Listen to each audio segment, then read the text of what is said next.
Called him a demon or some shit like that, telling him to leave. Stupid little fucker wouldn't do anything about it though, just kept walking along like he was too fucking cool. Tsunade rose her eyebrow at the red-haired girl. Do you normally swear that much? Tayuya was confused. She thought that she had toned it down a bit. Naruto just rubbed his forehead. I told you not to talk until I worked things out. You swear too much as if it's your main vocabulary. Tayuya's eyes started to glare at Naruto. Hey fuck you asshole. I didn't ask you to do this for me you little fucker, you volunteered. Fuck you. Naruto just sighed as he drug his hand down his face. You're so loud. Tsunade rose her eyebrow at the teen. Really Naruto? You're complaining about someone being loud. Naruto looked over at Tsunade and sighed. Look Ba-chan. If she gives up the information willingly, can she live or not?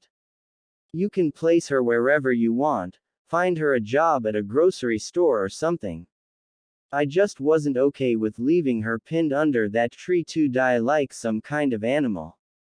Tsunade sighed. If she gives up the information willingly, answering all of my questions, then she can live.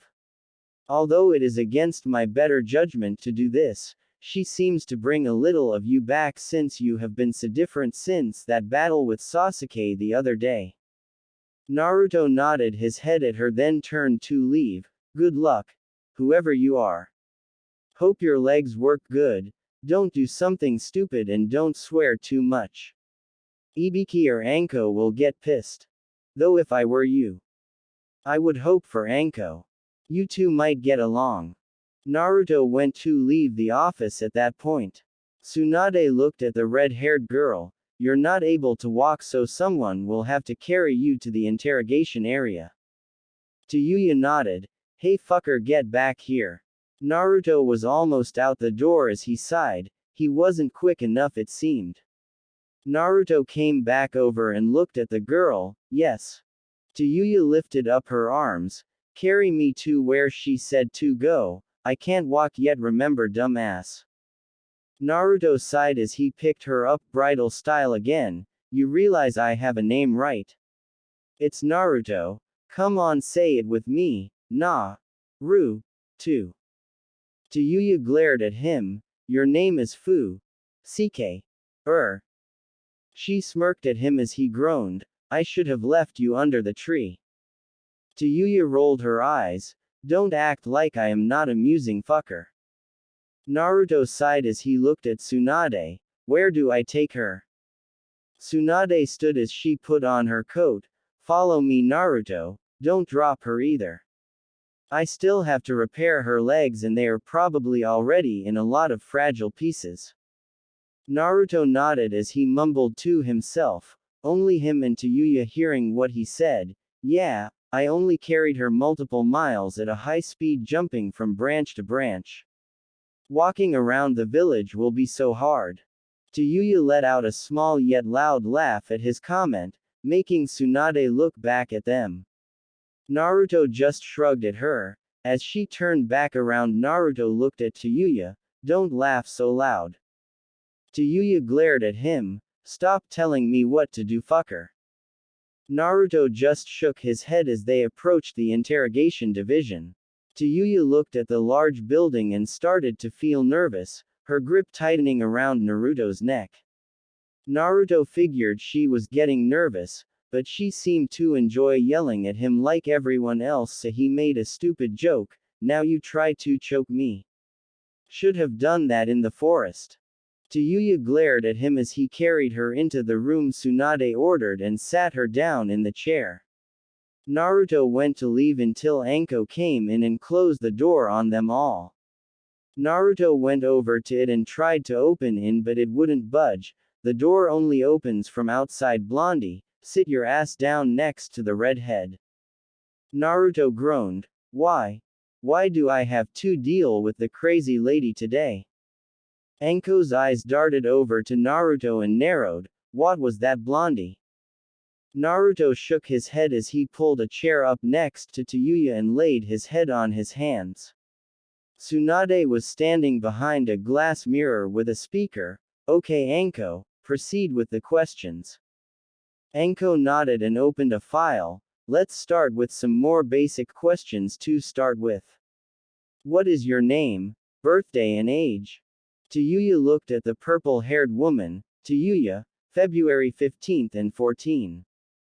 Anko turned her head to Naruto. What about you Blondie?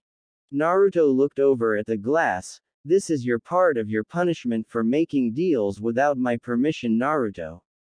Answer every question as well. Consider it training for questions you may be asked if captured someday. Naruto sighed.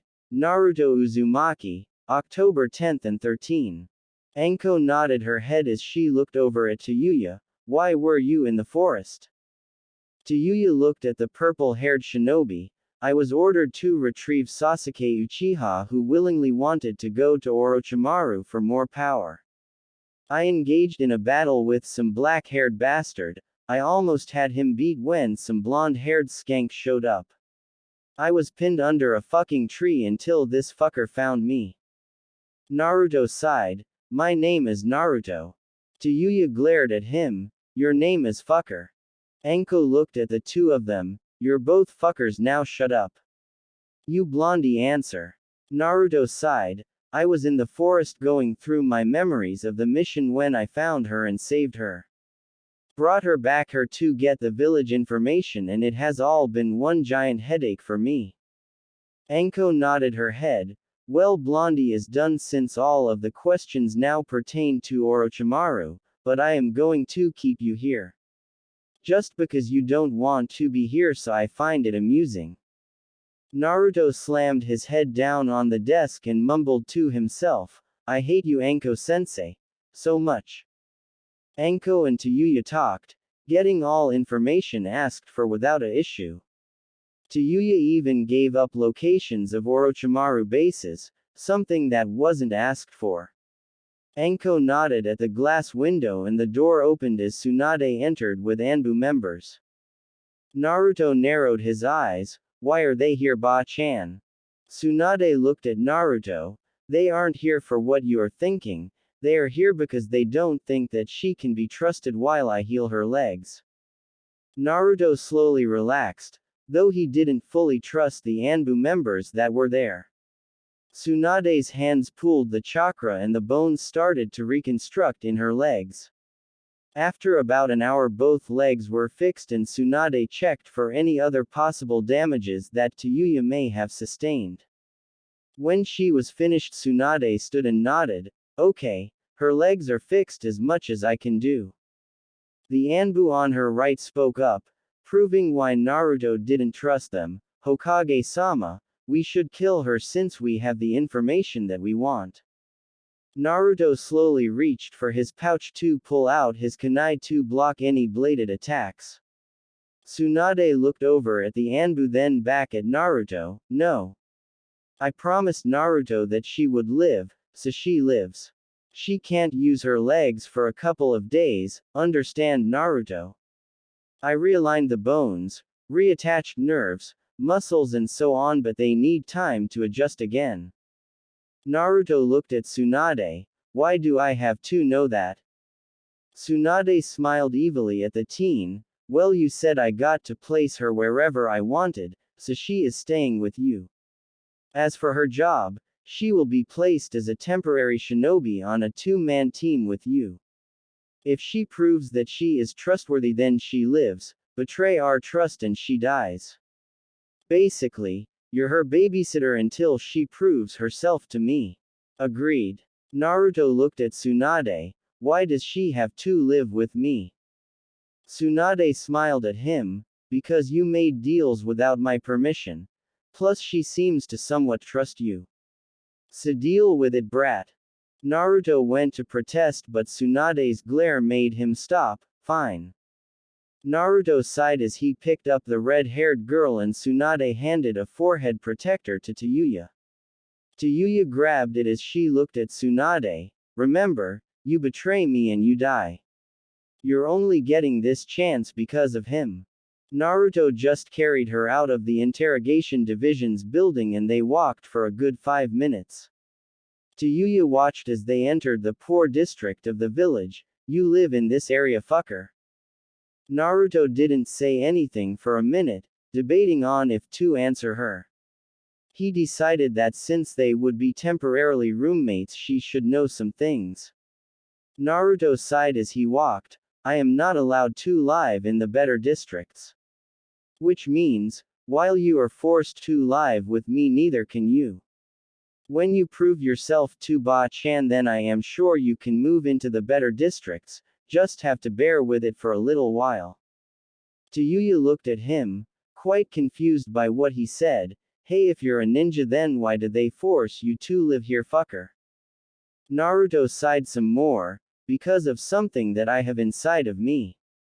Tayuya narrowed her eyes at him, waiting for elaboration on the subject. When she saw that there was going to be none, she groaned. Well, what the fuck is it that you have inside of you, fucker? Naruto had grown tired of her nickname for him. You want to know, Tayuya? You use my real name. Tayuya glared at him. Your name is fucker. How many times do we have to go over this for Kami fucking Sake? Naruto just walked without speaking. The silence quickly getting to her, especially since her interest was piqued by the conversation that they had been having. Tayuya let out a sigh. Fine. What do you have inside of you? Naruto. Naruto smiled at her a little. See, that wasn't so hard now, was it? Well, have you ever heard of the Kyuubi? Tayuya narrowed her eyes at him as she nodded her head at him. Who hasn't heard of the Kyuubi and how the fourth Hokage killed it? Naruto got to his apartment complex and started up the stairs with her in his arms until they got to the green door with the words, Die Demon, carved into it. Naruto handed Tayuya a key and she unlocked the door since he couldn't while holding her. Naruto carefully entered the doorway as he carried her in. She had started piecing everything together. Naruto sat her down on the couch as he got her a drink. The Kyuubi didn't die, did it? Naruto looked at her and shook his head. No, the Kyuubi was sealed into a newborn child. That lucky kid was me, so everyone treats me poorly for something that was out of my control.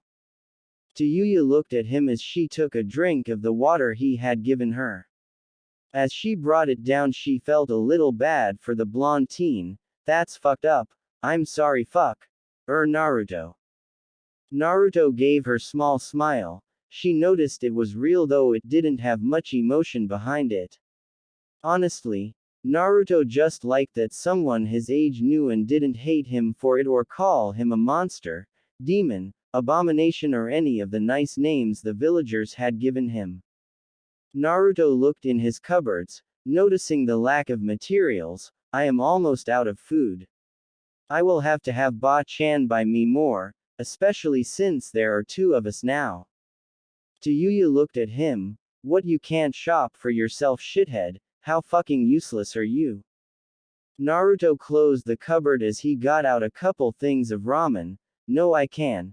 Just, shop owners like to charge me around triple the amount, and the food is usually expired.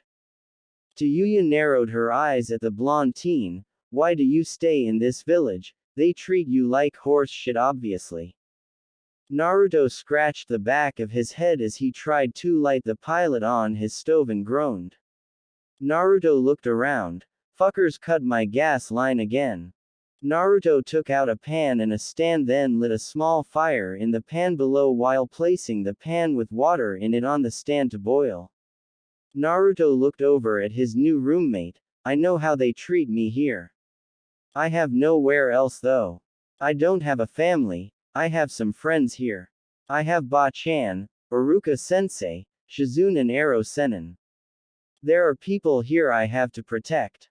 Tayuya watched as he made them food in a more primitive way, obviously not the first time he had done this. They stayed relatively quiet while the food cooked and they ate. Tayuya was finding the silence uncomfortable. She was in what was a hostile